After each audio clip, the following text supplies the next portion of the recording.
To all the ones who are going to appear for NEET tomorrow, a very best of luck to them.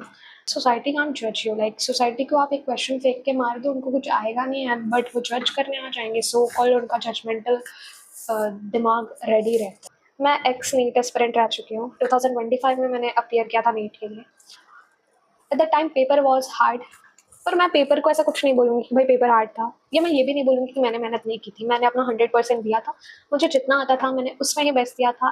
Rank नहीं आया, it's other thing, क्योंकि उसी paper से एक failure भी decide हो जाता है, उसी पेपर से एक टॉपर भी डिसाइड हो जाता है. पेपर तो सबका सेम होता है. मैंने नीट दिया है, इसलिए मैं अपना पॉइंट ऑफ व्यू बताऊंगी कि जब हम एग्जाम हॉल में जाते हैं ना, that time what we feel ना आफ्टर हैविंग अ पेपर, हम पेपर देख के ही सब जज कर लेते हैं कि क्या होने वाला है. एग्जाम हॉल से बाहर निकलेंगे तो हम कैसे फेस लेके निकलेंगे या फिर क्या.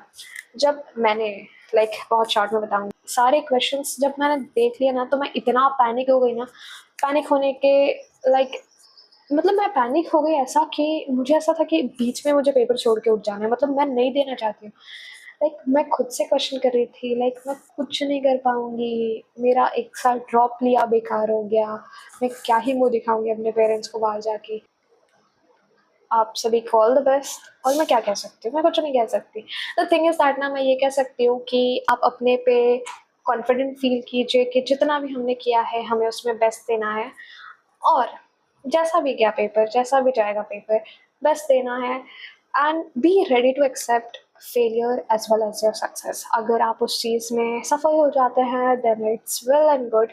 लेकिन अगर कहीं ना कहीं आप रह जाते हैं तो इट्स आप में खुद में होना चाहिए कि आप फेलियर भी एक्सेप्ट करें, क्योंकि हमें ना सिर्फ यही सिखाया गया है कि हम हर जगह सक्सेस हो सकते हैं. फेलियर तो हम कैसे फेल होंगे. अगर हमने सपना देखा है डॉक्टर बनने का, तो हम तो डॉक्टर बन के ही रहेंगे. एक एग्जाम के लिए कौन इतना पागल हो सकता है ना. बट होते हैं, बहुत लोग होते हैं. इवन मैं भी पागल ही थी, लेकिन मैंने मूव ऑन किया. अपनी लाइफ को गिल्ट में रख के कुछ नहीं होने वाला है.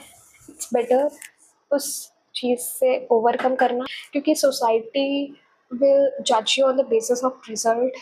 पर सोसाइटी को ये नहीं पता है कि आपने कितनी मेहनत की है for that one exam. Certain fields ना, बहुत सारी फील्ड्स है, एंड हम उसमें अपना बेस्ट कर सकते हैं. Right now what I am doing ना, इट्स समथिंग वेरी डिफरेंट, जो मैंने कभी सोचा भी नहीं था कि मैं सेलेक्ट करूँगी इस फील्ड को. एंड आफ्टर हैविंग दिस, 1 साल होने को आया है, एंड अभी मेरे एंड सेम एग्जाम है 10 दिन में. मैंने अभी तक बहुत कुछ सीखा है, बहुत कुछ ओवरकम किया है.